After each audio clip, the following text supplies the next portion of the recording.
तो limitation period आपका ऐसे एक्सटेंड नहीं कर सकते हो आप।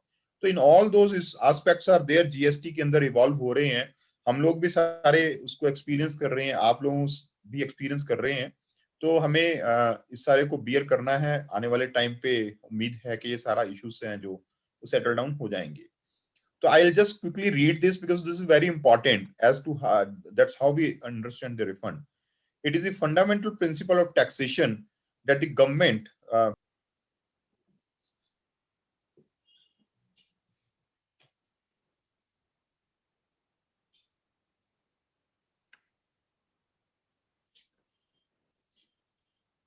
yes, it is the fundamental principle of taxation that the government should collect the exact amount of tax levied on a taxable event. Wherever tax collection is more than the final tax liable to be paid on the supply, the differential amount is required to be paid back to the payer, which in common parlance is called refund. In simple words, आप उधर ही रहिए पीयूष जी, उसको side वाली screen को हटा दीजिए please. Yes, in simple words, when the GST is paid is more than the GST liability, a situation of refund would arise. In the cases where the taxes paid at the interior stages are not fully absorbed in the final tax to be levied on the supply to the consumer, the said unabsorbed GST is refunded so as to reduce the burden of final tax on the taxable supply to the customer.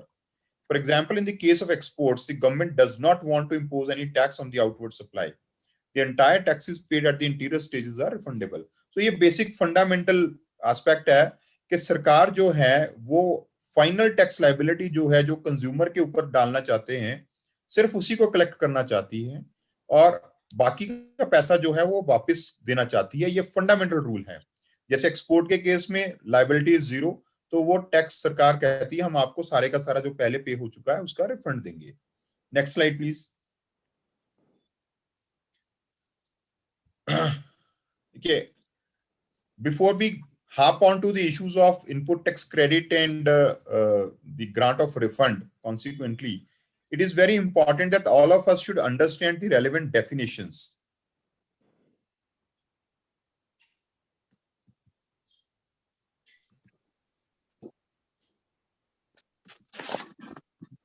Yes. Input means input जो defined as section 259 में, it means any goods other than the capital goods used or intended to be used by the supplier in the course or furtherance of business. जो भी हम business की furtherance में use करते हैं, कोई भी goods जो हैं जो capital goods नहीं है और which are intended to be used by the supplier in the course of furtherance of business. Input service जो है means any service used or intended to be used by the supplier in the course or furtherance of business, not too much of difference. अगर आप input supply आपके पास आ रही है service की या inputs की गुड्स की आ रही है, गुड्स की जो इनपुट है उसको बोलते हैं इनपुट और बाकी जो सर्विसेज हम लेते हैं उसको बोलते हैं input services. Very simple, we all know that. Input tax जो है, देखिए terms input, input service, input tax credit, इन सब टर्म्स को समझना बहुत जरूरी है in the context of interpretation of the substantial provisions.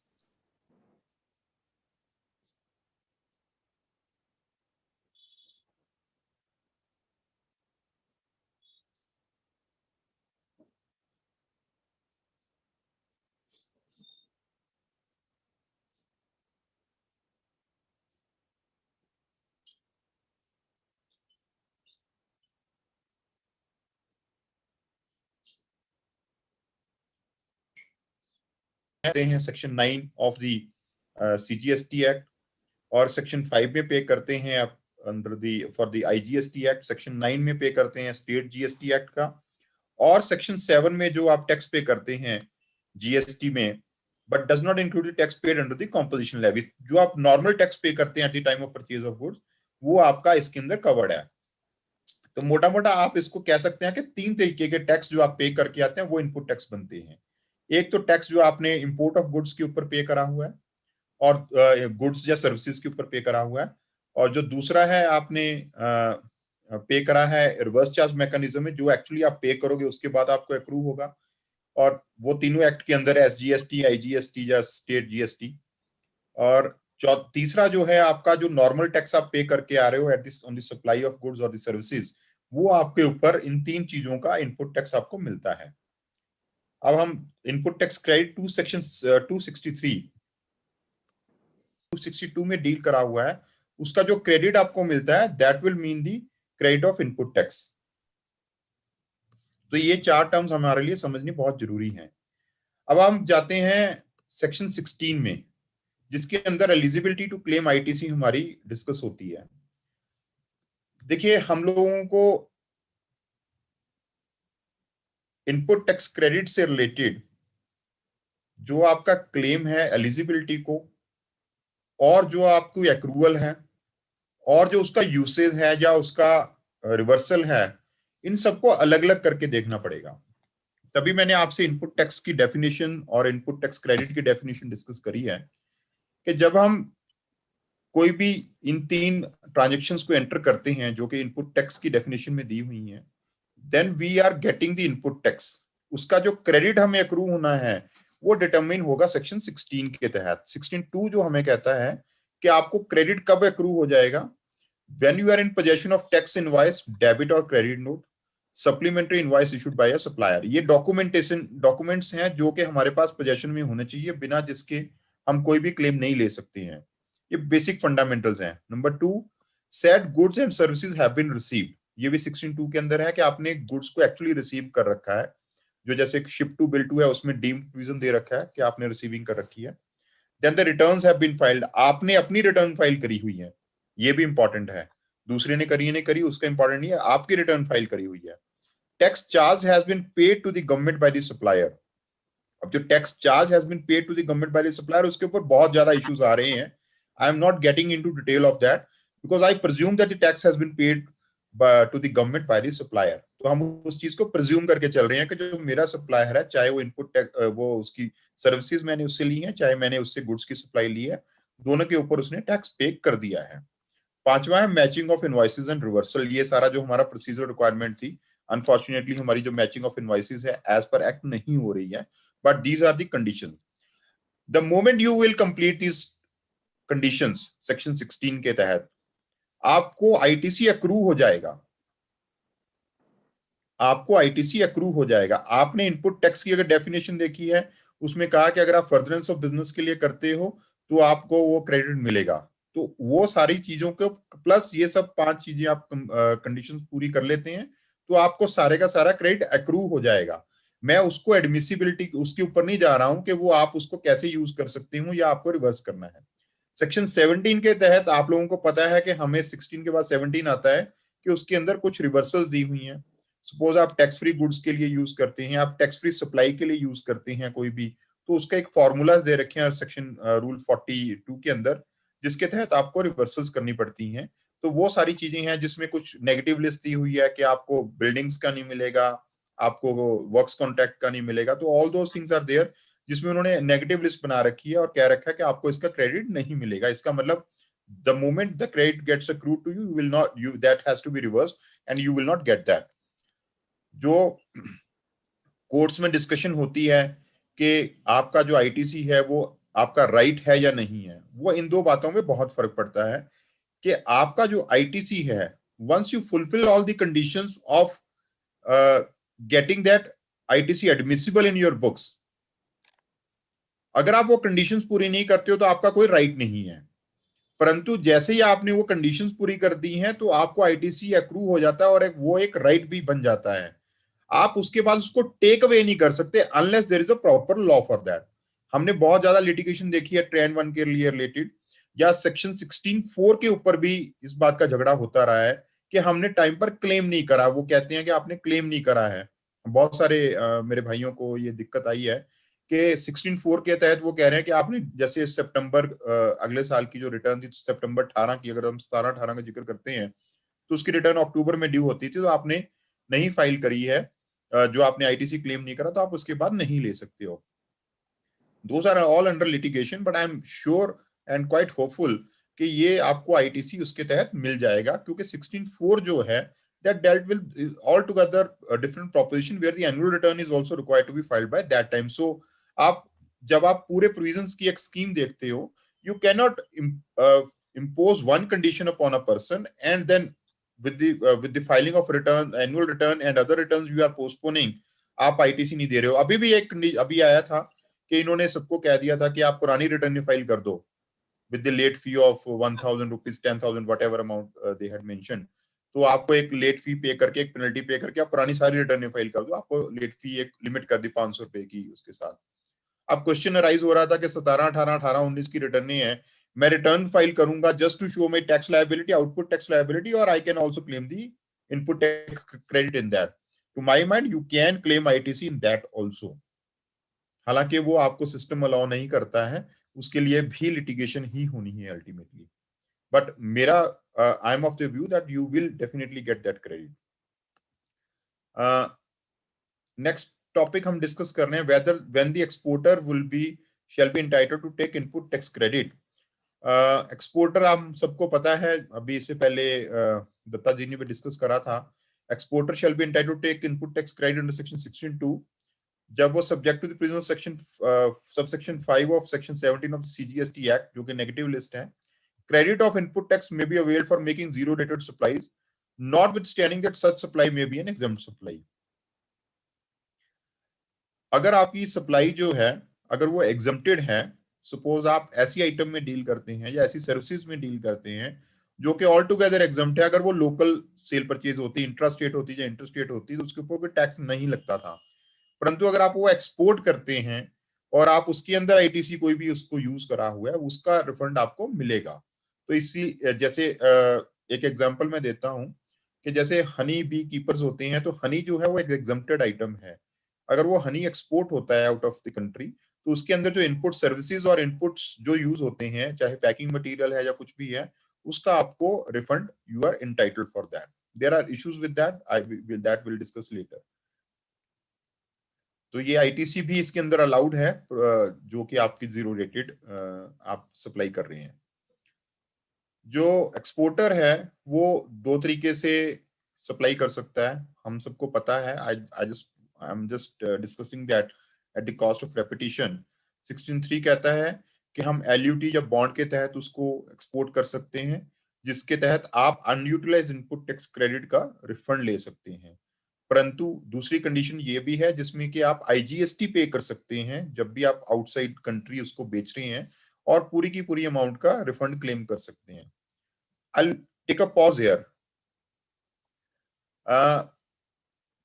I came across few cases जिसमें के जो आपका आउटपुट सप्लाई है वो आपकी कम रेट की है, जो आपकी इनपुट्स हैं वो हायर रेट की हैं। I take an example of textile. Textile के केस में जो आपकी रेट ऑफ टैक्स है वो 5% है, सपोज आप उसको एक्सपोर्ट कर रहे हैं, यान जो आप उसके अंदर यूज कर रहे हैं वो 12% पे आ रहा है। अब जो व्यक्ति 12% पे टैक्स पे करके आ रहा है, obviously he is not going to opt for the second option where the refund is given to him automatically when he is making the exports on the payment of IGST। क्योंकि वो IGST अगर export IGST करता है, by the payment of IGST export करता है, तो वो 5% पे करेगा और उसको उसका रिफंड मिल जाएगा, और उसको आईटीसी का और फर्दर रिफंड नहीं मिलना है। हालांकि वो आईटीसी उसको कैरी फॉरवर्ड कर सकता है, पर वो रिफंड नहीं मिलेगा। तो that is drawback for him, that he will not get that money back. In such a situation he has only the option of exporting the goods under a bond or letter of undertaking against LUT, और उसके बाद वो unutilise input tax credit का refund claim करेगा। Officer के पास RFD 0 file करेगा, 01 file करेगा, उसको ही has to undergo that procedural part, the aspect by virtue of which we all are aware के क्या क्या प्रॉब्लम उसके अंदर अराइज होती हैं।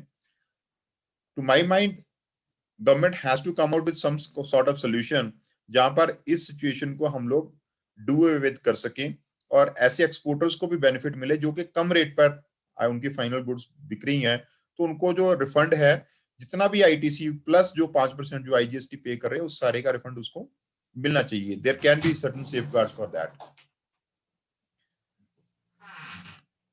तो ये दो तरीके हैं जिसके तहत एक्सपोर्ट हो सकता है। मैं थोड़ा सा सेक्शन 54(3) को डील करूंगा।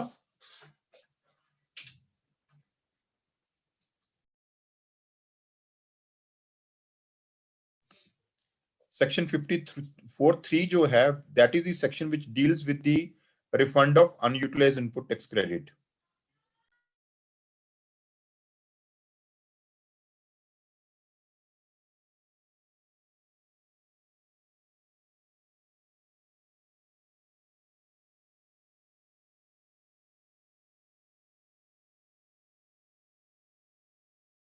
I'm so sorry.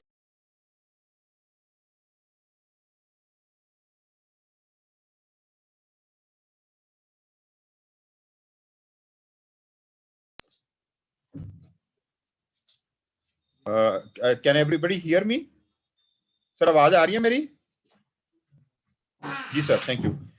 Section 54(3) deal करता है subject to the provisions of subsection 10, a registered person may claim refund of any unutilized input tax credit at the end of any tax period, provided that no refund of unutilized input tax credit shall be allowed in a case other than one, zero rated supplies made without payment of tax। हमने थोड़ा अभी discuss करा है उसको। जब आप exports करते हैं या जीरो रेटेड सप्लाईज में और भी आते हैं, डीम्ड एक्सपोर्ट और एससीजेड सप्लाई भी आती है, but let's concentrate on exports word. दूसरा है when the credit has accumulated on account of rate of tax on inputs being higher than the rate of tax on the output supply, other than nil rated or fully exempt supplies, except supplies of goods or services or both, has been notified by the government on the recommendations of the council, provided further that no refund of unutilized input tax credit shall be allowed in cases where the goods exported out of India are subjected to export duty, provided also that no refund of input tax credit shall be allowed if the supplier of goods or services or both avails drawback in respect of central tax or claims refund of IGST paid on such supplies. I have just run through this provision.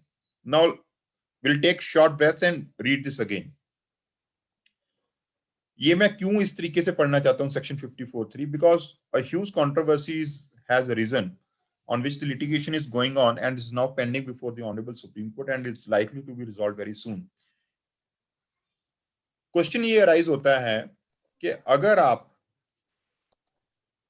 कोई भी goods और services को as inputs या input services use करते हैं और उसके बाद आप उसकी इन्वर्टेड ड्यूटी स्ट्रक्चर के तहत, inverted duty structure in the sense कि आप जो उसकी सेल आउटपुट सप्लाई जो है आपकी वो कम रेट पर है, चाहे वो सर्विसेज की है चाहे वो गुड्स की है, तो क्या आपको सर्विसेज का जो रिफंड है वो पूरा मिलेगा या नहीं मिलेगा?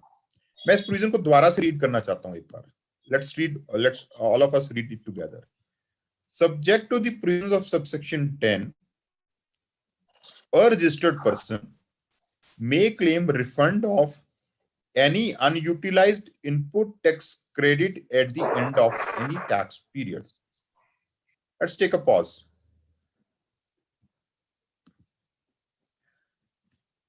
एक रजिस्टर्ड पर्सन जो है वो रिफंड क्लेम कर सकता है, किस चीज का कर सकता है?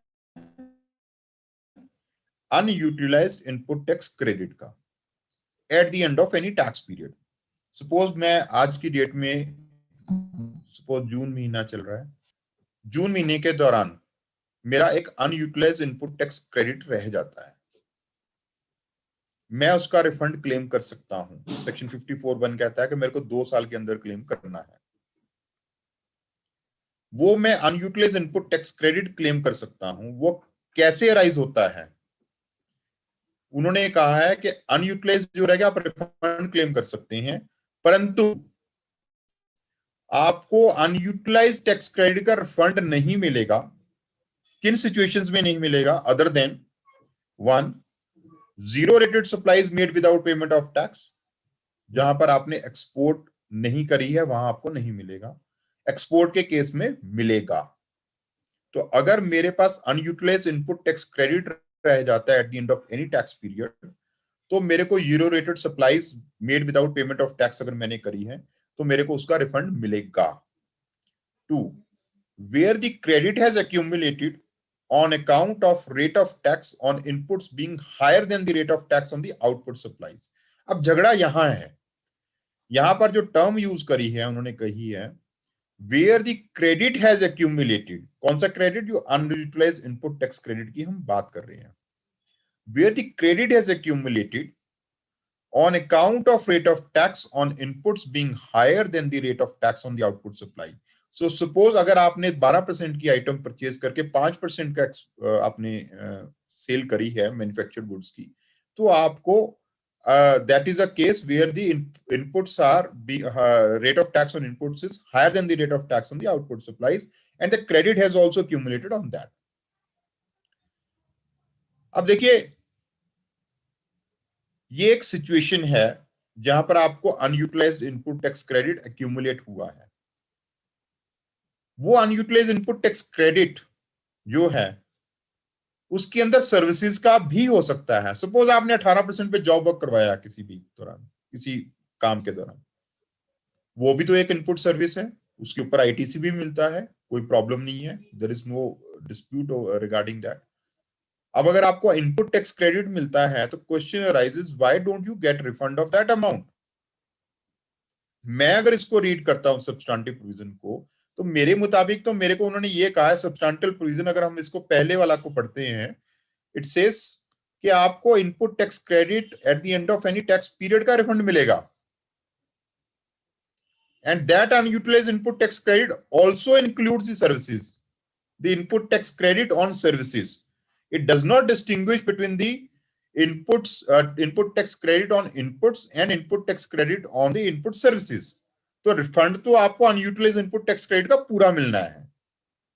मिलना किन सिचुएशंस में? एक तो जब आप एक्सपोर्ट करते हो, दूसरा जब आपके इनपुट्स का रेट ऑफ टैक्स जो है वो हायर है then the rate of tax on the output supplies, वो सिचुएशंस में है। Unfortunately, let me tell you very clearly, these provisions are not very happily drafted. सरकार ने जो जीएसटी का कानून बनाया है वो हम सब लोग देख ही रहे हैं कि 4 साल निकल चुके हैं, आज की डेट में भी कोई क्लैरिटी नहीं है, कंफ्यूजन डे बाय डे बढ़ ही रही है, कॉम्प्लेक्सिटी बढ़ ही रही है, सरकार का जो ऑफिसर्स का धक्का है वो डे बाय डे इंक्रीज ही हो रहा है। और ये एक एग्जाम्पल है जहां पर सरकार के प्रोविजंस ठीक नहीं है और उसका खामियाजा लोगों को भुगतना पड़ता है।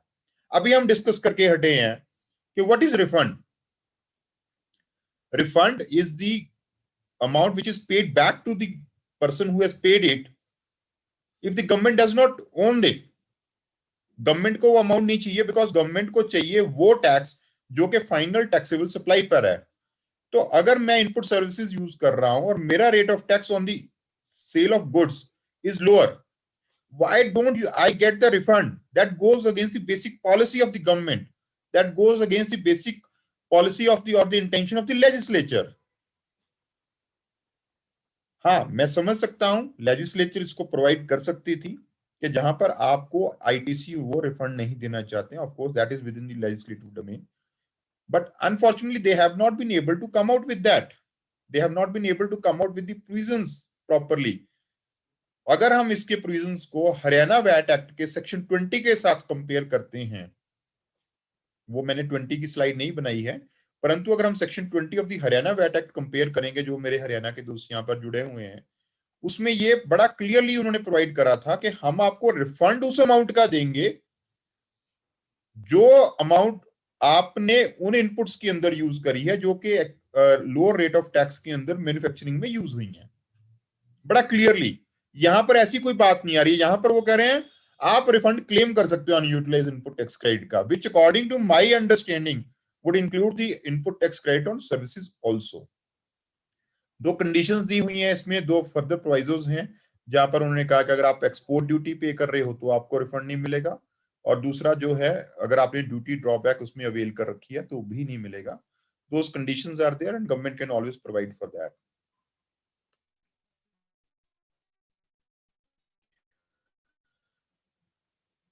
रिफंड के को हम डिस्कस कर रहे हैं आज।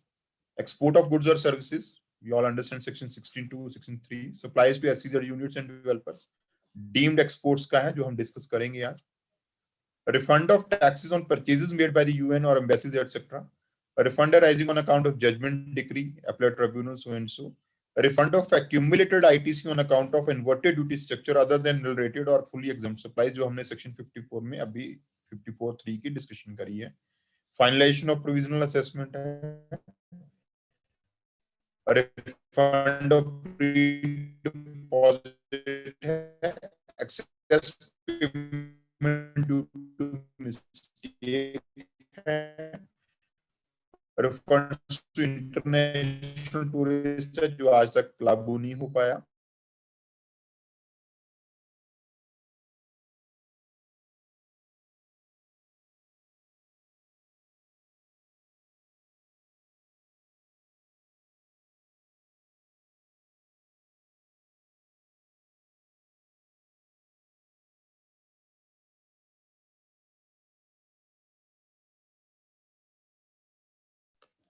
सर आवाज आ रही है मेरी आपको?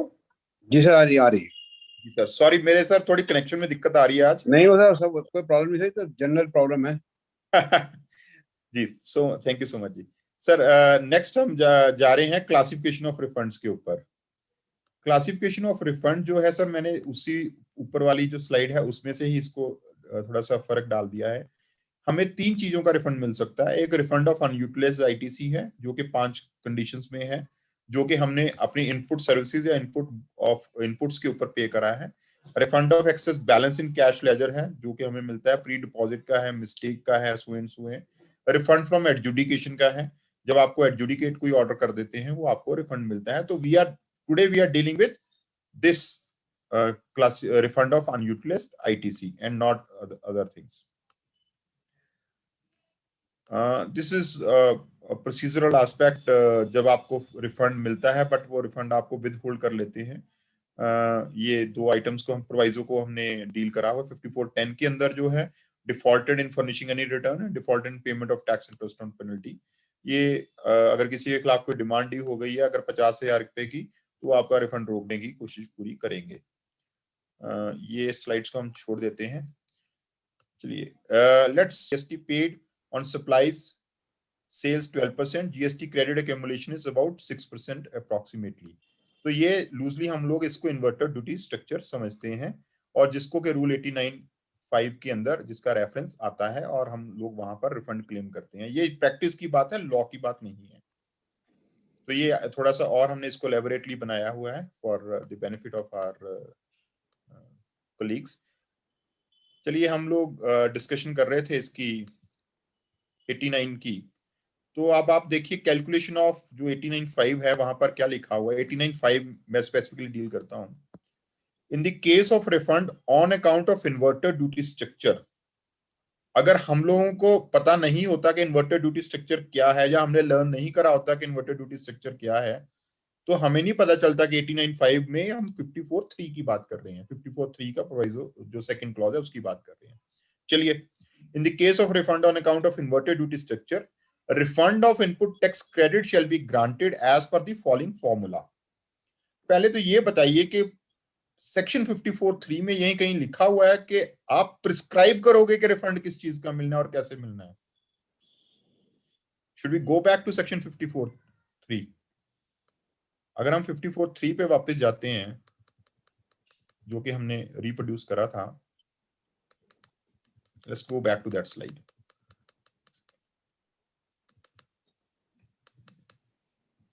Yes, this is section 54(3). Is there any prescription in the law कि आप कोई फॉर्मूला प्रिस्क्राइब करोगे जिसके तहत आपको इसका रिफंड मिलना है और कितनी अमाउंट का मिलना है? My reading is that there is no such prescription.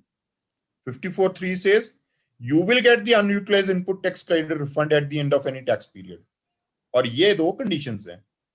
उसके बाद सरकार के ऑफिसर्स कह रहे हैं नहीं, हमारे पास तो आपको उसको कटेल करने के लिए एक और यंत्र है, हमारे पास एक और फॉर्मूला है जिसको कि हम रूल्स में प्रोवाइड करेंगे, और उस रूल को हम अपने अकॉर्डिंगली बड़े आराम से लेजिस्लेचर के बगैर जीएसटी काउंसिल के पास, मतलब जीएसटी काउंसिल के पास of course they take it but not before the legislature, हम उस रूल को अमेंड कर सकते हैं। और उस रूल 89(5) में क्या लिखा है?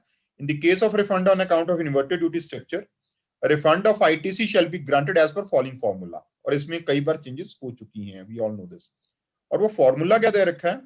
Maximum refund amount is equal to turnover of inverter rated supply of goods and services. तो ये एक और नई आइटम आ गई है हमारे लिए। पहले हम इन्वर्टर ड्यूटी स्ट्रक्चर समझ रहे थे, ये कह रहे हैं inverter rated supply of goods and services. अब ये turnover of inverter rated supply of goods and services क्या है? जहां पर लोअर रेट ऑफ टैक्स है उसकी टर्नओवर है। अब आपकी suppose there is a merging of so many services and goods, और आपका जो आउटपुट है वो भी कई तरीके का है। तो how do you come out with the figure of turnover of inverter rated supply of goods and services? It is very simple. They have not anticipated the situations, they have not anticipated the scenarios where a person would be dealing with multiple inputs and multiple outputs. There can be many. तो how do you deal with दो situations? उन्होंने rule में बड़े आराम से provide कर दिया, turnover of inverter rated supply of goods and services into net ITC divided by adjustable turnover minus tax payable on such inverter rated supply of goods services. Such a good and simple tax कि आपको refund निकालने के लिए एक formula लगाना पड़ेगा, और वो रिफंड का फॉर्मूला ये है। As if this is not enough, they will say net ITC shall mean input tax credit availed on inputs during the relevant period other than the input tax credit availed for which refund is claimed under sub rule 4A और 4B और both। तो वो कह रहे हैं जिसमें आपको duty drawback वगैरह का जैसे आपने रिफंड ले रखा है उसके बगैर की जो टर्नओवर है that that will be the ITC जो कि आपको अवेलेबल होगा। वो फॉर्मूले में नेक्स्ट उन्होंने प्रोवाइड कर रखा है, turnover of inverted rated supply of goods means the value of inverted supply of goods made during the relevant period. Yeah, I think this is the wrong slide. I'm so sorry for that. This was corrected. Adjusted total turnover means the turnover in a state or unit territory as defined in clause 112. तो adjustment के दौरान वो कहते हैं कि exempted supply वगैरह को हम उसके अंदर से निकाल देंगे। Relevant period means the period for which the claim has been filed. तो रूल 89(5) पे अगर हम वापस जाते हैं तो फॉर्मूला जो प्रोवाइड करा गया हुआ है according to me is not supported by any law, और इसी फॉर्मूले की वजह से दिक्कतें आई हैं। क्या दिक्कतें आई हैं? अब सरकार कह रही है कि हम आपको रिफंड नहीं देंगे सर्विसेज का, क्योंकि 54(3) क्लॉज 2 के अंदर वर्ड यूज हुआ इनपुट्स, और हमारे इस फॉर्मूले के अंदर भी हम लोग आपको सिर्फ जो इनपुट्स है उसी का रिफंड दे रहे हैं, दूसरे का आपको रिफंड नहीं देंगे, इसलिए आपको रिफंड नहीं मिलेगा। And this formula is in accordance with law. Gujarat high court की जजमेंट आई है, उसके ऊपर हम लोग जाएंगे, ये नेक्स्ट स्लाइड है उसके ऊपर। अब वो कह रहे हैं कि rule 89(5) was retrospectively amended and no ITCs to be granted on in the inverted duty structure on the services। इसके ऊपर कंट्रोवर्सी चल रही है which says denial of refund on input services। BKC footstep का बड़ा सेलिब्रेटेड केस है, historic judgement है, हम सबको पता है उसके बारे में। वो कह रहे हैं कि जो रूल 89(5) है that is not in consonant with section 54(3) which grants the refund of full input unutilized input tax credit। Therefore, to the extent it denies it, it is bad in law, and the person would get the refund of entire ITC paid on the services, irrespective of the fact whether of course goods के ऊपर तो उसको मिल ही रहा है, तो इसके ऊपर भी आपको मिलेगा। ये उसी को डील करा गया है आगे further. Then we have a contrary judgment coming from Madras High Court, TBL Transtonal Stroy Afcon joint venture। वो गुजरात हाई कोर्ट की जजमेंट जो है उसको उन्होंने माना नहीं है, they have not accepted, they have dissented from it। They have said rule 89(5) is definitely in consonance with the provisions of section 54। और ये जो लिटिगेशन है this has now travel to this honourable supreme court. 28 April को this was supposed to be taken up for final hearing before the bench of justice Chandrachud, and due to COVID it could not be taken up, and the matters are now expected to be heard as soon as possible। Punjab high court के अंदर भी इसके दौरान litigation चल रही है, and it is expected that we are going to get some sort of decision on this aspect very soon। Besides the aspect which was there in VKC footsteps, I want to add two more aspects to this। There is another aspect whether you are entitled to get the refund of capital goods, the tax paid on the capital goods। If you read section 54(3)(2), it talks about the inputs, but if you read rule 89(5), it talks about inputs, but it does not talk about the refund of tax paid on the capital goods। So services का to that extent inverted duty structure के अंदर same issue आ जाता है। Now if we read 54(3) clause 1 which deals with the zero rated supply, and if we read rule 89(4) for that matter, we'll take up that slide।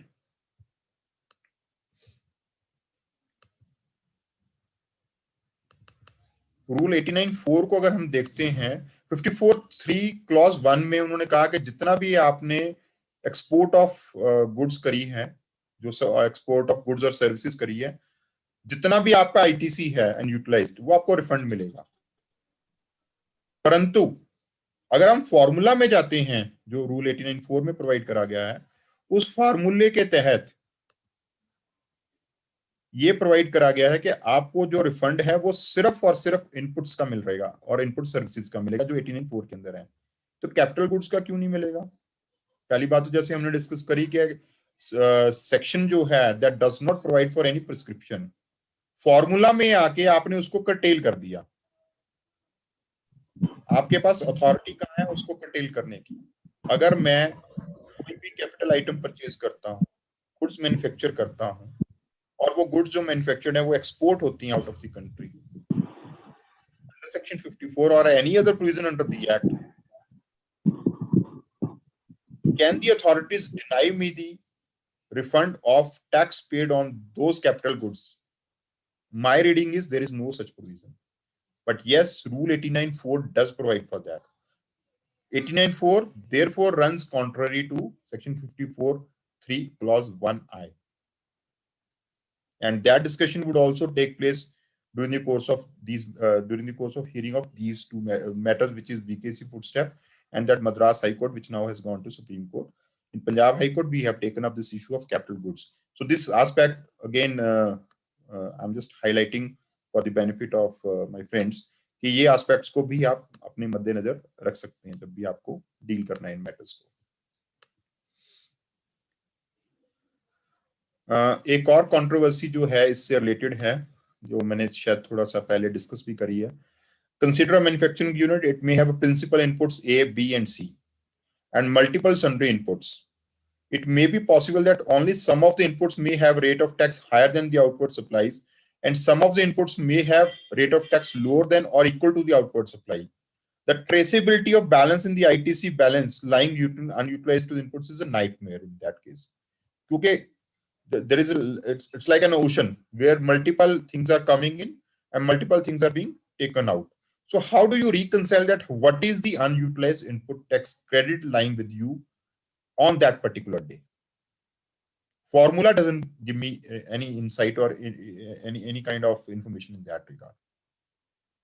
So law is definitely defective to that extent. We will see circulars on that, we will see so many clarifications on that, but that does not suffice the requirements of law insofar as the courts are concerned. Then there's the sham. Even after the retrospective amendment, there appears to be no great benefit to the service provider as a refund of only GST paid on inputs is available. However, the major inward supplies most service sector is the input services only. So input services की आपको refund नहीं मिल रहा है. That is a kind of nightmare for the people who are in the inverted duty structure. Export of services है. Now the second topic which we are taking up besides the inverted duty structure, Section 2, subsection 6 of the IGST Act says export of services means the supply of any services when the supplier of services is located in India and the recipient of service is located outside India. The place of supply of services outside India. The payment of such services has been received by the supplier of services in convertible foreign exchange or Indian rupee wherever permitted by the RBI. So payment is important, which is not important in goods, but in services it is very important.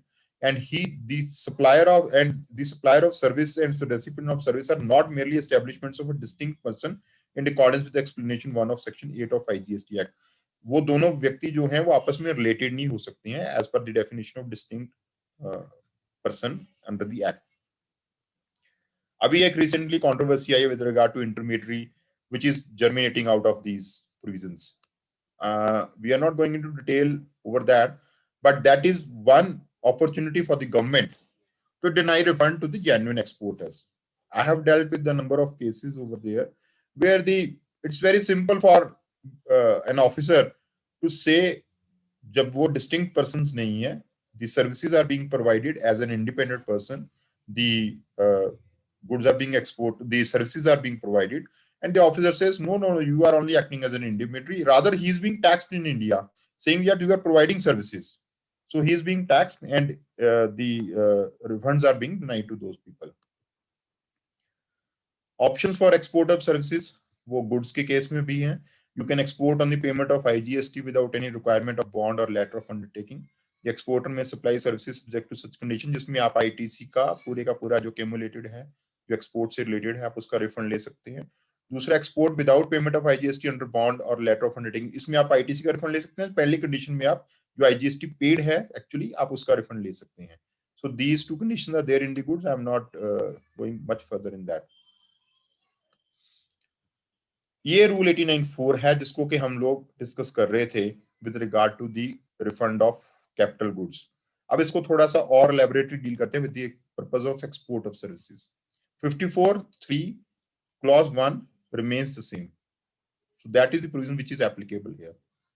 This rule 89(4) does not have any parenthood. It's an or absolutely orphan rule which is in existence in the statute book, but we have to read it unless it is struck down. Rule 89(4) says, in the case of zero rated supply of goods or services or both without payment of tax under bond or letter of undertaking in accordance with the provisions of subsection 3 of section 16 of the IGST Act, a refund of input tax credit shall be granted as per following formula. Refund amount is equal to turnover of zero rated supply of goods plus turnover of zero rated supply of services into net ITC divided by adjusted total turnover. Refund amount means the maximum refund that is admissible, of course that is to be calculated. B, net ITC means input tax credit availed on inputs and input services during the relevant period other than the input tax credit availed for which the refund is claimed under sub rules 4A or 4B or both. So those are with regard to deemed exports and all. We are not dealing with that. C, turnover of zero rated supply of goods means the value of zero rated supply of goods made during the relevant period without payment of tax under bond or letter of undertaking, or the value which is 1.5 times the value of like goods domestically supplied by the same or similarly placed supplier as declared by the supplier, whichever is less, other than the turnover of supplies in respect of which refund is claimed under sub rule 4A or 4B. I fail to understand that why the statute has to decide about these aspects. If you are saying that the value is not correct, please go and examine this, please go and enforce it. But to say that we are going to grant you the refund by calculating your turnover based upon our presumption that it cannot be more than 1.5 times the value of like goods domestically supplied, I think that's not within the domain of the government. That is not within the domain of the officers. That is not provided by the law. अब आप refund जो है आप उसको deny कर रहे हैं, आप turnover zero rated of supply of goods को ही कम कर रहे हो, सेइंग दिस के आप 1.5 टाइम से ज्यादा आपकी वैल्यू हो ही नहीं सकती अगर आप डोमेस्टिकली देते हो। एक एग्जांपल ले लेते हैं, हैंडीक्राफ्ट की आइटम्स जो हैं वो शायद इंडिया में उसकी वैल्यू इतनी नहीं है जितनी कि फॉरेनर्स के लिए है। अब वही आइटम अगर हम इंडिया में बेचते हैं तो शायद वो 100 रुपए की बिक रही है, परंतु जैसे ही वो फॉरेन मार्केट में जाती है it could be 1000 rupees. Now a person who is exporting the goods at the value of 1000 is earning foreign exchange for the country. आपकी जो कंडीशन है कि फॉरेन जो एक्सचेंज है उसके पास आनी चाहिए वो आप फुलफिल कर रहे हो, and that is the purpose behind granting refund to the exporters, that they should earn the foreign exchange, they should be able to compete in the international market. आप उनको रिफंड दे रहे हैं तो आप पूरा क्यों नहीं दे रहे हो? What stops you from giving him the full refund? आप कह रहे हो कि नहीं जी अगर उसकी अगर 100 रुपया लोकल में है तो हम आपको 150 रुपए तक का रिफंड देंगे, उसकी वैल्यू जो है टर्नओवर कितनी लेके चलेंगे, और वो भी हमने रूल में प्रोवाइड करा है, एक्ट के अंदर नहीं है। एक्ट में कहीं कहा है कि हम आपकी वैल्यू को चेंज कर सकते हैं? नहीं कहा है। प्रिस्क्रिप्शन कर सकते हैं? नहीं कर सकते हैं। तो यहां पर उन्होंने कर दिया। That is where the law becomes complex and it becomes defective. Unfortunately, we have to live with this kind of legislative piece. Turnover of zero rated supply of services means the value of zero rated supply of services made without payment of tax under bond undertaking, calculated in the following manner, namely zero rated supplies of services is aggregate of the payment received during the relevant period for zero rated supply of services. क्योंकि services के case में उन्होंने इस बात को essential कर दिया है कि आपकी जो पेमेंट है वो जरूर आ जानी चाहिए, अदरवाइज हम उसको सप्लाई को मानेंगे नहीं। तो ये उन्होंने turnover of zero rated supply of services के तहत इन्होंने फॉर्मूला में प्रोवाइड करा है। Adjusted total turnover, what does it mean? Adjusted total turnover means the sum total of the value of A, the turnover in a state or a union territory as defined under clause 112 of section 2, excluding the turnover of services, and B, The turnover of zero rated supply of services determined in terms of clause D above and non-zero rated supply of services, excluding the value of exempt supplies other than zero rated supplies. And 2, the turnover of supplies in respect of which refund is claimed under subrule 4A or subrule B, 4B, or both, or if during the relevant period. Relevant period means the period for which the claim has been made. This is similar to what we had seen in the Rule 89.5. So these are the provision with regard to export of services. जब आप services के export करते हैं तो मेरे मुताबिक उसके अंदर आपको रिफंड पूरा मिलना चाहिए, परंतु सरकार ने उसके अंदर टर्नओवर की जो डेफिनेशन है उसको कम कर दिया if you are having the turnover of export of goods, और वही जो डेफिनेशन है वो 89.5 के अंदर भी लागू होती है. Deemed exports. So this is one concept of deemed export. अभी तक हम लोगों ने जो डील करा है वहां पर फिजिकल मूवमेंट ऑफ गुड्स होती है outside the country. Deemed export में क्या है? The objective of deemed export is to provide a level playing field to the domestic manufacturers in certain specified. Government क्या चाहती है कि बजाय जो कुछ यूनिट्स हैं वो गुड्स को इंपोर्ट करें बाहर से, हम लोकल मैन्युफैक्चरर्स को प्रमोट करना चाहते हैं. बहुत अच्छी बात है, बहुत अच्छी इंटेंशन है इसके पीछे. और वो लोग जब उन यूनिट्स को, स्पेसिफाइड यूनिट्स को मटेरियल प्रोवाइड करेंगे तो हम उसको भी डीम्ड एक्सपोर्ट मानेंगे और उसका भी रिफंड देंगे. उससे क्या है कि उसका जो प्रोडक्ट है सप्लायर का वो बहुत कॉम्पिटिटिव हो जाता है, बजाय इसके के जो एक्सपोर्टर है, डीम्ड एक्सपोर्ट जो ईओयू है, एक्सपोर्ट ओरिएंटेड यूनिट्स वगैरह जैसे हैं, अगर वो बाहर से रॉ मटेरियल मंगवाएंगे तो obviously there would be outflow of foreign currency, then eventually it is the country who would be at the losing end. तो सरकार ने इसके लिए बहुत अच्छा प्रोविजन एक प्रोवाइड करा हुआ है कि डीम्ड एक्सपोर्ट्स में भी हम लोग जो टैक्स है उसका रिफंड पूरा प्रोवाइड करेंगे. Deemed exports are the intention behind deemed export is to provide for a level playing field for certain exporters, for the suppliers to the exporters. तो जीएसटी लॉ के तहत अगर हम बात करें तो section 239 says deemed export has been defined to mean such supplies of goods as may be notified under section 147. सरकार को उसके तहत एक सेपरेट नोटिफिकेशन इशू करना है सेक्शन 147 के तहत. सेक्शन 147 क्या कहता है? The government may, on the recommendations of the council, notify certain supplies of goods as deemed exports where goods supplies do not leave India and payment for such supplies is received either in Indian rupees or in convertible foreign exchange if such goods are manufactured in India. तो इसके तहत अगर आपके पास Indian rupees के अंदर भी payment आती है तो भी उसको एक्सपोर्ट माना जाएगा. डिफरेंस क्या है नॉर्मल एक्सपोर्ट और डीम्ड एक्सपोर्ट के बीच में? डिफरेंस ये है, अगर हम स्कोप का देखें, deemed export these are the notified supplies of goods wherein goods do not leave India. Physical exports में goods physically move out of India. Treatment क्या है? Deemed exports are not covered under zero rated supplies.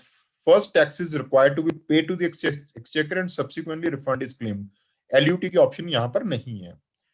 जो physical export में है उसमें आप tax की payment करके भी कर सकते हैं और आप एलयूटी के तहत भी कर सकते हैं. डीम्ड एक्सपोर्ट में ये ऑप्शन आपके पास अवेलेबल नहीं है. You have to export it against the payment of tax and then claim refund of that.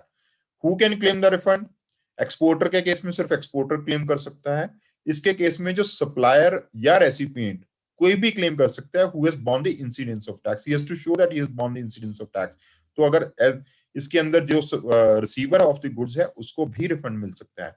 Sanctioning authority कौन सी है? डीम्ड एक्सपोर्ट के केस में जुरिसडिक्शनल जीएसटी ऑफिसर है, चाहे वो सप्लायर का है चाहे वो रेसिपिएंट का है.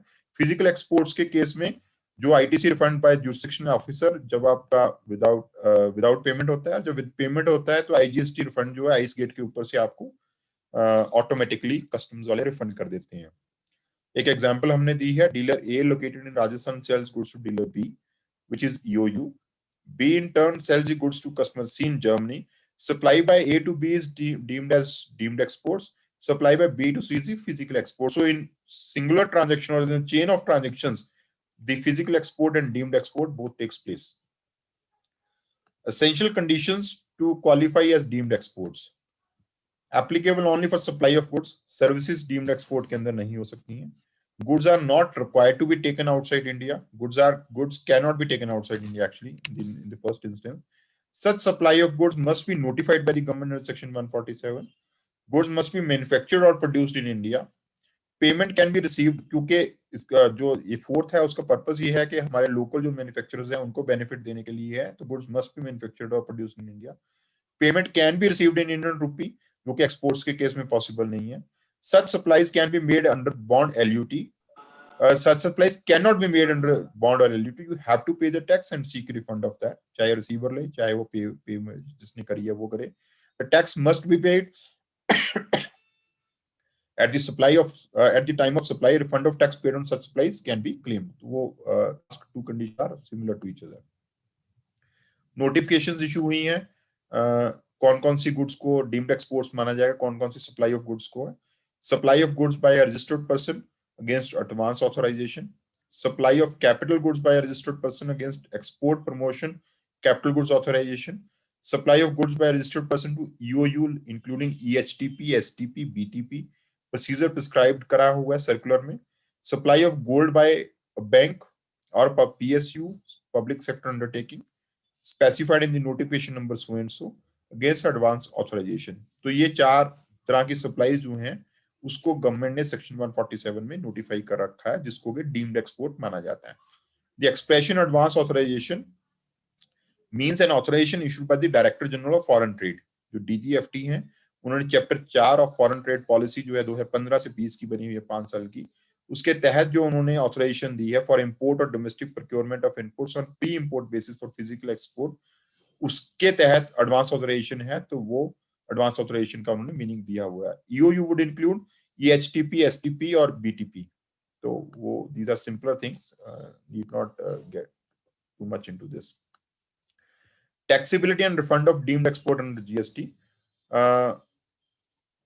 Unlike tax exports, deemed export supplies are not zero-rated supplies. By default, all deemed export supplies will be subject to GST at the point of supply. Supplies cannot be made under bond or LUT. We have discussed this. Tax should be paid on such supply and then be claimed as a refund. और दोनों में से एक ही व्यक्ति refund claim कर सकता है, दोनों व्यक्ति नहीं क्लेम कर सकते. People have to show that who has borne the incidence of tax. ये एक्सपोर्ट ऑफ सर्विसेज के पॉसिबल सिनेरियोज हैं. So I think that brings us to the end of these slides, and I'm thankful to all my office colleagues in this. Mr. Piyush has compiled this. He's there with me today. And now I'll take the questions if there are from people. I'll stop sharing my screen first of all. Yes, sir. Ji Harsh ji, can we take the questions now, sir?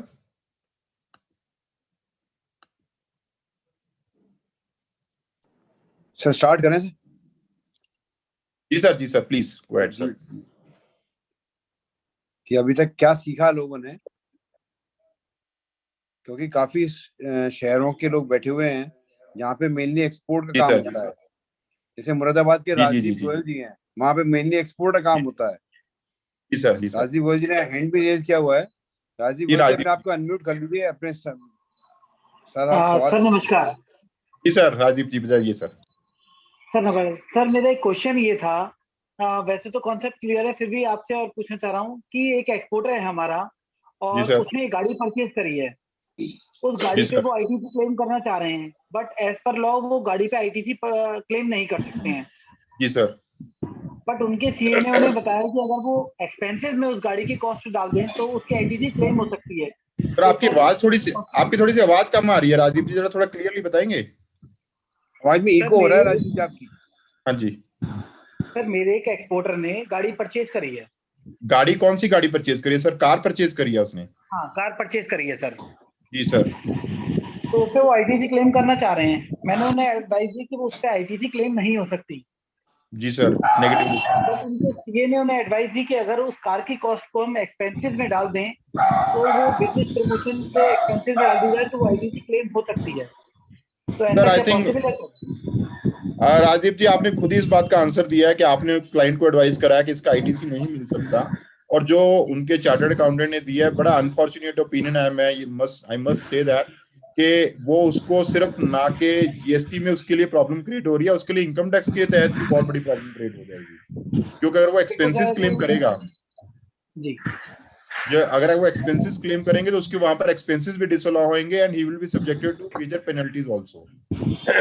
और छोटे मोटे expenses नहीं है, 60 लाख की car है, अगर हम 60 लाख की कार को सीधे एक्सपेंसेस में डालेंगे तो वो डिसअलाउ होनी है 101%। होनी है 100% होनी है सर, वही तो मैं कह रहा हूँ। वो जीएसटी के तहत भी दिक्कत आएगी और उनको उसके तहत इनकम टैक्स के तहत भी दिक्कत आएगी। सर आपसे एक और क्वेश्चन था, अभी हमारे राहुल जी ने एक बात बताई थी कि अगर जी आप सर। आईजीएसटी लगा के चार्ज करके रिफंड क्लेम कर रहे हैं तो वो 100% पेनल्टी या स्कूटनी में जाएगा।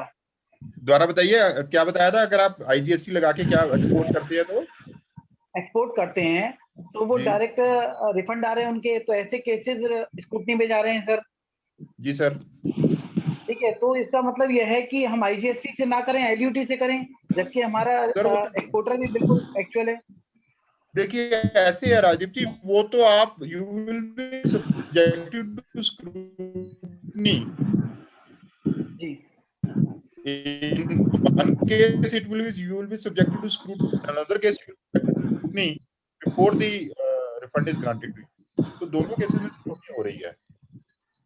Okay okay sir.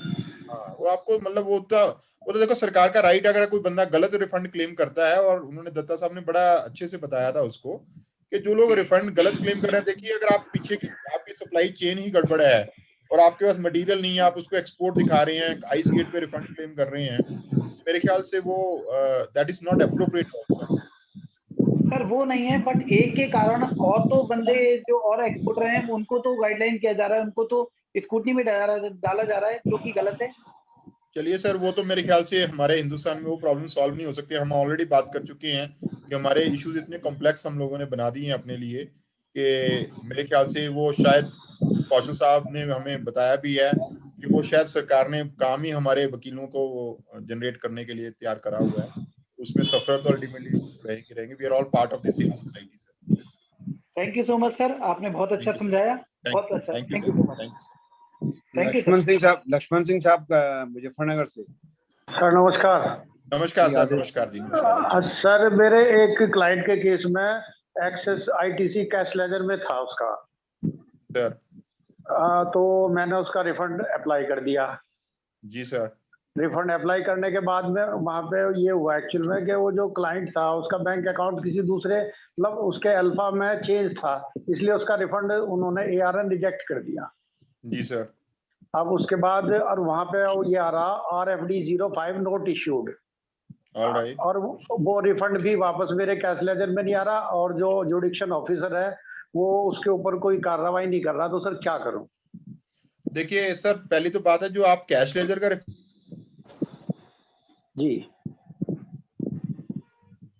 हेलो, अभी वो आवाज में प्रॉब्लम आ रहा है। Hello sir. लक्ष्मण सिंह जी आप इंतजार की, वो नेटवर्क की प्रॉब्लम है, वो हो जाएगा। Okay sir.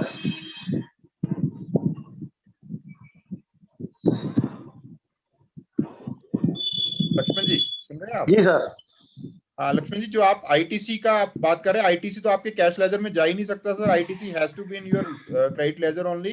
जो आप कैश लेजर का रिफंड मांग रहे हैं, मुझे लग रहा है आपने कोई एक्सेस पेमेंट करी है जिसका आप रिफंड लेना चाहते हैं। जी राइट सर, राइट। तो अगर आपको वो रिफंड है, वो तो आपका राइट बनता है, और अगर कुछ टेक्निकल इश्यूज उसके अंदर आ रहे हैं सर और वो ऑफिसर रिजॉल्व नहीं कर रहे हैं सर, तो आपके पास रेमेडी सिर्फ एक ही है, you have to approach the high court for that. Okay sir, thank you sir, नमस्कार। Mister TVS Rao. Sir TVS Rao sir, good evening sir, this is from Hyderabad sir. TVS Rao, you from which place? Sir, this is I am Subbarao from Hyderabad sir. Right sir, good evening ji. Sir, we have applied for refund in Andhra Pradesh. I am from Right. Telangana. Okay. The business is supply of solar motors to farmers in Andhra Pradesh, and payment will be given by the government of Andhra Pradesh. There is a scheme, solar scheme. Okay, it is coming under inverted tax structure, and for the last 2 periods I have claimed, as you said, as per rule 18(9), we have to forego input pertains to services as per the formula. As per the formula, that's the problem. I have foregone and I have applied for the refund, and balance refund we got it. Now Now still there is a unclaimed input tax credit of 29 lakhs. And for that I have applied twice under others column. Both times they have given deficiency memo, simply saying that attachments are not enclosed. They are not giving any proper reason. Since it is input tax paid by the supplier, by the recipient on his purchases, and it is rightful claim of the recipient to get the money from the government. It is not the government money. It is money pertains to taxable person. How the government can deny the refund? That is my question, sir. Please. Sir, that precisely is the question which we have raised in.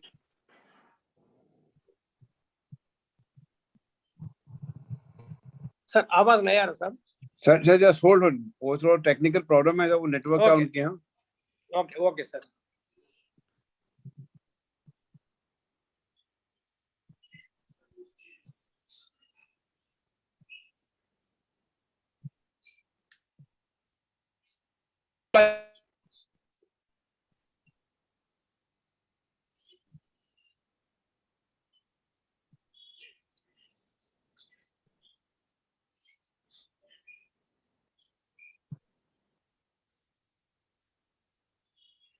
Recording in progress.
Piyush भाई जरा पीयूष पृथ्वी भाई जरा call करके देख लीजिएगा sir को. मैं Sandeep sir मैं आ गया हूँ सर. मेरे पास कनेक्शन की प्रॉब्लम आ गई थी.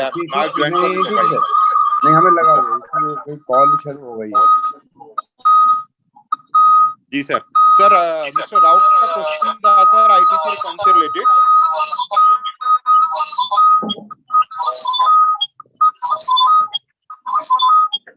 एको हो रही है कहीं से. संजय भटनागर साहब मेरे ख्याल से कोई 2 आपके इंस्ट्रूमेंट चालू हो गए शायद. सर मैंने तो बंद कर लॉग आउट कर लिया सर दूसरे से. अब आ रही है सर आवाज ठीक है आपको? अभी ठीक है sir. All right. Mr. Rao, you have to keep on applying for the refund on input tax, refund of input tax credit on services also. Let them reject it. You have to keep that in litigation. See, Okay. you cannot accept the departmental version by not applying it. Even if you don't apply and carry it forward, probably they are not going to dispute that. They will accept your refund. You will not be able to take up that matter in litigation any further then. A small intervention, sir. Sir. For the last 1.5 years, there is no business in Andhra Pradesh. All There is right. no output tax, but it is laying for the last 1.5 years in the credit ledger. Sir, that's a credit.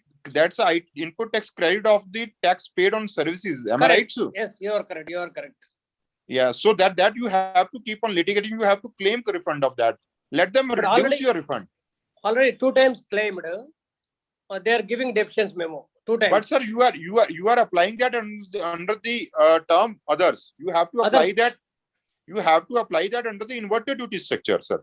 But inverted duty structure, if I want to apply, there is no output for the period. Earlier period, now there is no output. No, I understand. Then you have to litigate for that, sir. You have to. You cannot simply say that I will not apply for it and then I will apply it under the category of others. Sir, others are not meant for these situations. Others are only residual clauses. So we have to apply under 54(3) only. Absolutely, absolutely. You have to claim it under 54(3). Let them reject it. Let them not give you. Let them reduce it. You take up that matter in litigation. You have to either approach the High Court. Or you have to take up that matter in appellate proceedings, and you can await the decision of Supreme Court for that. Thank you very much, sir. I got good opinion from you. Thank you so much. Thank you so much. Mr. Tarun Gupta. Mr. Tarun Gupta. हाँ जी sir, नमस्कार. मेरी आवाज आ रही है? हाँ जी, नमस्कार जी. नमस्कार तरुण जी, बहुत अच्छे से आ रही है सर. मेरा सर एक क्वेश्चन है आपसे. जी सर. एक्सपोर्ट ऑफ गुड्स के केस में डेट ऑफ एक्सपोर्ट के विदिन 2 इयर्स में हमें एक्सपोर्ट रिफंड ले लेना चाहिए. जी सर, अप्लाई करना चाहिए. अप्लाई कर देना चाहिए, लेकिन किसी कारण से 9 दिन डिले हो गया. जी सर. उस केस में क्या कर सकते हैं? सर वो देखिए, as far as that delay is concerned, that वो कोर्ट्स उसको मानती है फेटल. वो मानती है कि आपने अपना राइट फॉरफिट कर दिया. क्रेडिट आपके पास पड़ा हुआ है, you can utilise that credit. आपने रिफंड क्लेम नहीं करा. पर फैक्ट्स ऑफ द केस हमारे पास बहुत सारे ऐसे इश्यूज आए हैं जिसके अंदर हम लोग इस बात को निकाल पाए हैं, कुछ उसके अंदर सॉल्यूशंस निकाल पाए हैं depending upon the facts of those cases, जिसमें हम कह रहे हैं कि वो 9 दिन जो है वो 2 साल के बियॉन्ड भी एक्सीड कर जाएंगे. उसका एक सबसे बड़ा कारण है, अगर आपका इन्वर्टेड ड्यूटी स्ट्रक्चर का रिफंड है तो आपको 2 साल में अप्लाई करना होता है from the date of claim, जो if I am right for that. ठीक है ना सर? जो भी आपका टैक्स पीरियड का है, जो टैक्स पीरियड जो है वो डिफाइन करा हुआ है जिस पीरियड के लिए आप रिटर्न फाइल करते हैं. एम आई राइट? या रिटर्न जो आप फाइल कर रहे हैं वो 3B की रिटर्न फाइल कर रहे हैं और कोई रिटर्न फाइल नहीं कर रहे हैं. वो भी बिल्कुल ठीक है. जो 3B की रिटर्न है वो सेक्शन 39 के मुताबिक मुझे लगता है कि वो सेक्शन 39 की रिटर्न नहीं है. सेक्शन 39 की रिटर्न GSTR 3 ही है, जो कि इन्होंने अभी तक भी फाइल नहीं करवाई लोगों से. तो मेरे मुताबिक जो रिफंड है वो आपका GSTR 3 फाइल होने के 2 साल बाद तक आप अप्लाई कर सकते हैं. तो अगर आपकी स्टेक्स हाई हैं तो आपको इस मैटर को लिटिगेट करते रहना चाहिए. आप एंड कंपनी की जो सुप्रीम कोर्ट में मैटर पेंडिंग है, that will help you a lot for that purpose. इसका सर मैंने अप्लाई किया तो उन्होंने रिजेक्ट कर दिया. आप अपील कर दीजिए सर. उसकी अपील में चले गए तो जी सर. अपील किसी कोर्ट का कोई इस तरह का डिसीजन आया कि सर डिले कंडोन हुई हो? सर डिले कंडोन नहीं हो गई. आप समझिए बात को, आपकी डिले कंडोन नहीं हो गई. आपके केस में ये इंटरप्रिटेशन हो सकती है कि आपका 2 साल का पीरियड एक्सपायर ही नहीं हुआ अभी. आप समझ रहे दोनों बातों में फर्क? आपके केस में हम लोग आपके केस में हम कहेंगे कि 2 साल पीरियड हमारा एक्सपायर ही नहीं हुआ है. हमारा 2 साल का पीरियड क्यों नहीं एक्सपायर हुआ?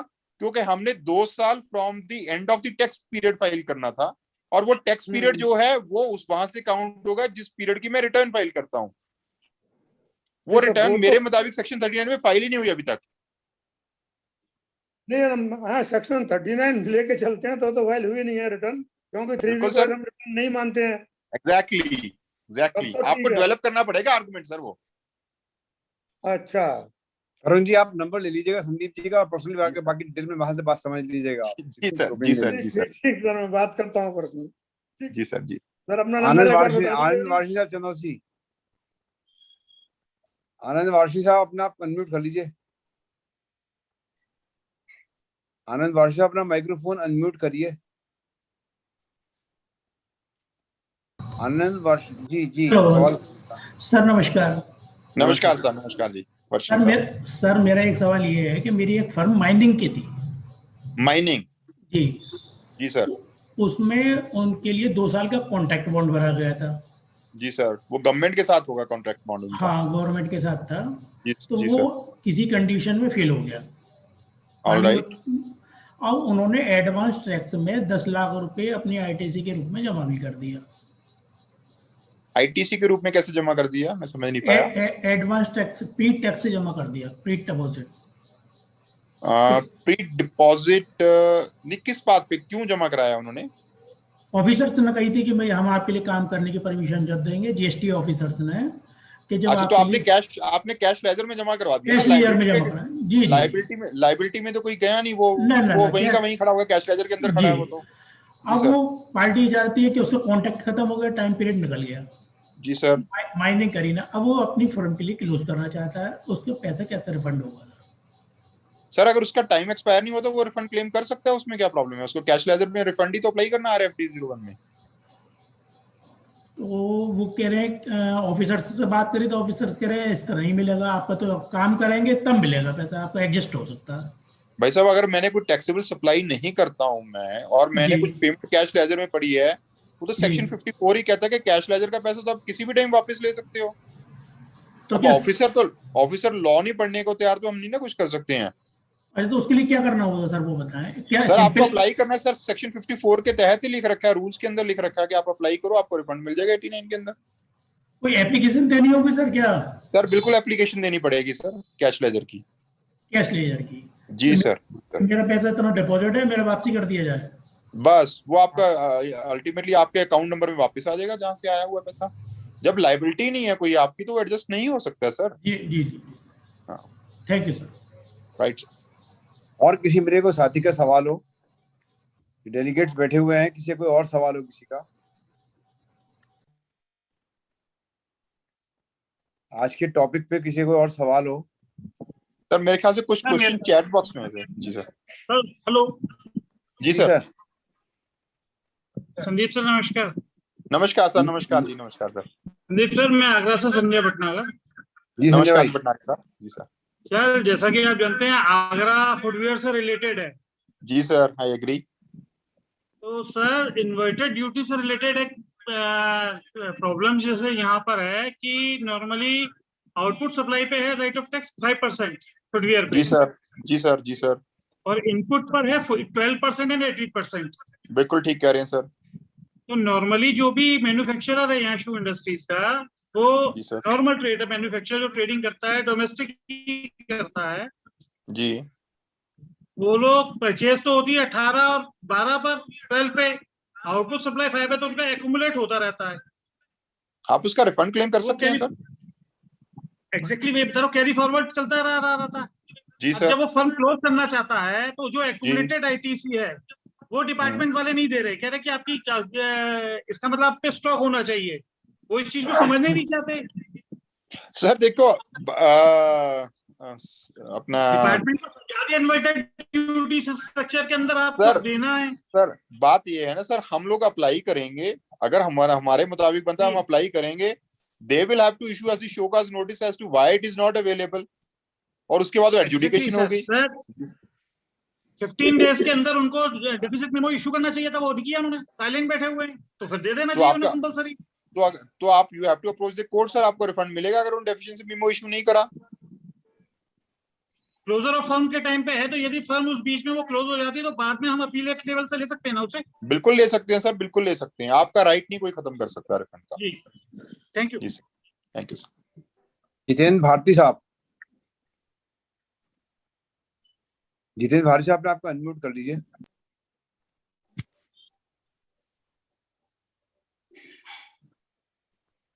जितेंद्र भारती साहब, आपने भी, आपको हैंड रेज किया हुआ था आपने।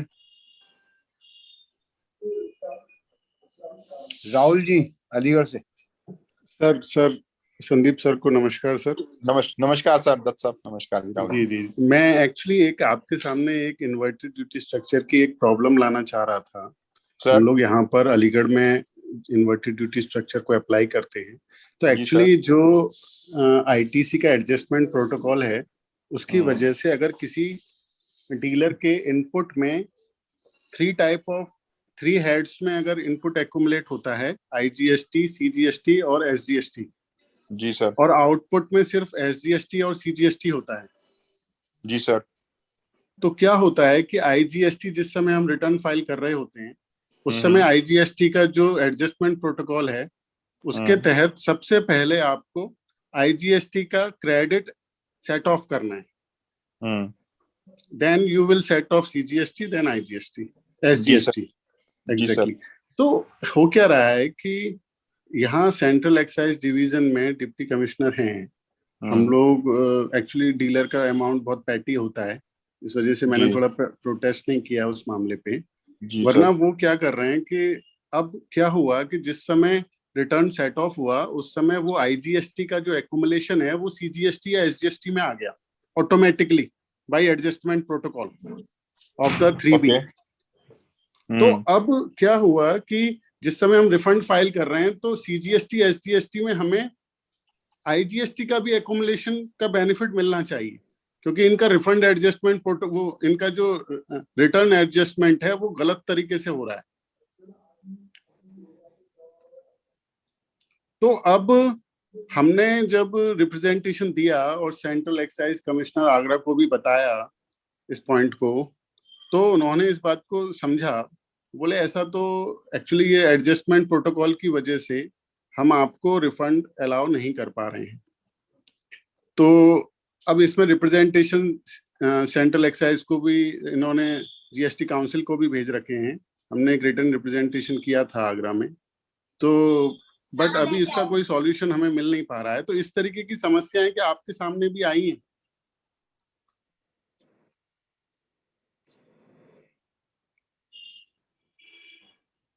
आई थिंक सर का जो है ना वो नेटवर्क में सम प्रॉब्लम है और कनेक्शन ड्रॉप हो गया, कनेक्शन ड्रॉप हो गया, जी ना भी कोई बात नहीं सर। तो बस वही था सर। सर आवाज आ रही है आपको? जी सर आ रही है सर। सर मैं कह रहा हूँ ये प्रोपोजिशन राहुल जी जो आपने बताई है ये मेरे सामने पहली बार ही डिस्कशन हो रही है, परंतु ये बहुत अच्छी एक डिस्कशन है, बहुत अच्छी प्रोपोजिशन है जिसको कि डेवलप किया जा सकता है। और इसकी दो एस्पेक्ट हैं, एक तो इसको हम लोग टेक अप कर सकते हैं विद द काउंसिल आल्सो और विद द लेजिस्लेटिव बॉडीज, और दूसरी तरीके से अगर इसमें कुछ एस्पेक्ट बनते हुए to go in litigation you can always take up this matter before the respective high court. Yes even if Rahul ji होता क्या है कि even if the amount is small the issues are big. GST में हम लोग जो डील कर रहे हैं amounts are smaller but the issues are big, and as a lawyer, litigating lawyer, these are the things which we actually thrive upon. Yes. हम लोगों को तो बहुत मजा आता है इन इश्यूज को करने में। जो आपने बताया है सर मुझे भी मजा आ रहा है, मगर मैं एक्चुअली क्या है यहाँ की जो अपील है वो आगरा है, मान लीजिए किसी का वो आगरा नहीं सॉरी लखनऊ है, जो CGST की जो अपीलेट अथॉरिटी है वो लखनऊ बैठती है अलीगढ़ की। तो हम लोगों को बड़ा लंबा पड़ता है और फिर डीलर बोलता है सर 10 आधी से ज्यादा तो सरकार की जो बेईमानी है, जब मैं कहूंगा नलायकी है, इसी वजह से चल रही है कि लोगों को जो इश्यूज हैं वो टेकअप ही नहीं कर पाते हैं बिफोर नहीं कर पा रहे। तो मैं अब की बार अपील में उसे डालूंगा। तो मैंने आपके नॉलेज में लाया कि एक्चुअली उन्होंने रिप्रेजेंटेशन GST काउंसिल को भेज रखा है डिप्टी कमिश्नर ने। एक्चुअली क्या होता है राहुल जी, जब भी आप कभी कोई प्रोपोजिशन टेकअप करते हैं जैसे आपने बताया है ना, it has to be taken up on the facts of आ रही है सर, आ रही है that has to be taken up on the facts of each case. You cannot draw proposition in vacuum. So it's very important when you go to the court, you have to have facts in hand, ताकि आप court को उसको properly समझा सको। Anyway sir बहुत अच्छा लगा आपका, मैंने सुना भी था इससे पहले आपने जो बात जी नहीं so kind of you, thank you. नहीं सर आप जैसे बड़े लोगों से मिलता है सीनियर। नहीं सर कोई बड़ा छोटा नहीं है सर, आप अपनी अपनी जगह काम कर रहे हैं सर। नहीं thank you sir, thank you. Okay let's proceed further sir. मैं नेक्स्ट TVS राव साहब फिर कोई क्वेश्चन है उनका विषय? Sir once again I am Hyderabad Telangana. Yes Mr. Rao. Sir, as you said already, section 54(1) talks about the cash refund in the cash ledger. Sir, please put up your question. That's right. And 54(3) talks about the refund in the credit ledger. Okay, 54(1) there is limitation within 2 years you have to claim. That's right. And 54(3) there is no limitation input tax paid at the end of any tax period.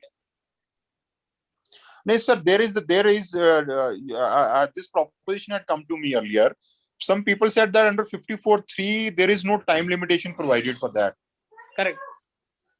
But if you read 54(1), that relevant period has to be read with the explanation at the end of section 54. If you read the explanation at the end of section 54, that will apply to the entire section.